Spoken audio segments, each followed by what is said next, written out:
You have to think of yourself a little bit like a river, a river, or water. You have to be soft and fluid. You can't be hard and rigid. You know, hard and rigid things cannot flow. You have to be soft and fluid. The more you have a mindset like this, the more you have a nature like this, a softer nature, the more easier you'll find it to flow.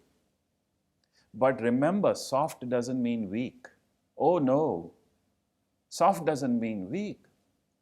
Soft simply means flexible, open, able to change, able to adapt, able to improvise. That's what it means, soft. Now the example is given of a tree, a massive, powerful oak tree, and a palm tree. An oak tree and a palm tree grow together side by side. The oak tree is very old and extremely wide and strong. Its roots are deep and it is extremely rigid. Because it's very strong, it can be rigid. Many years go by, nothing harms this oak tree. But then one day, there is a massive typhoon on that area. Massive typhoon happens.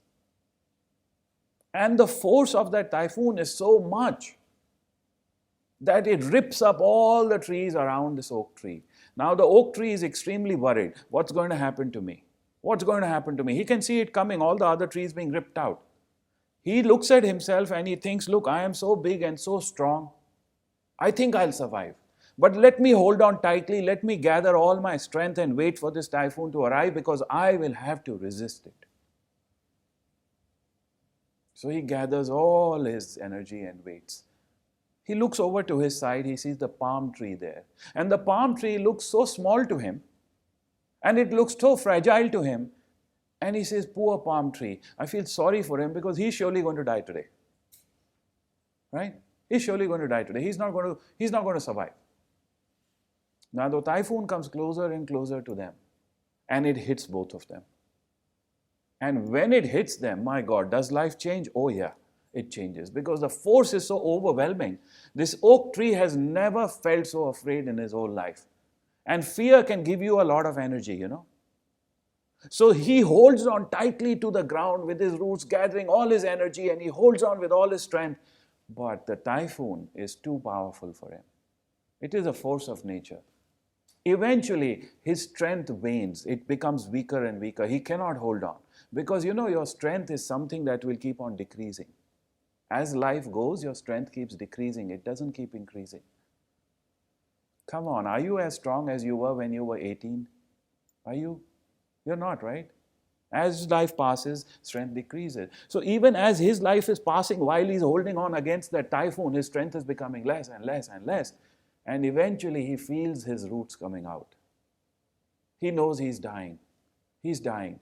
And as he's dying, he wonders what happened to the palm tree. That tree must have got wiped out a long time ago. And he looks over, just as his last dying breath comes, he looks over to see the palm tree. And what does he see? An amazing sight. The palm tree is still there in the ground. Only he's not standing straight. He's just bent over totally. And as he dies, he learns the secret of survival. You don't have to fight. You simply have to learn to flow with life. The palm tree is not the strongest tree. It doesn't have the strongest roots. But you know, the palm tree survives typhoons all over the world for a simple reason. As the wind hits it, it doesn't resist. It simply bends over. Do you follow? It simply bends over. Lets the force carry on. Now, I want you to understand this concept very deeply. Rigidity and flow doesn't happen only physically, it happens mentally first. It happens mentally first, okay? Rigidity and flow starts in your mind.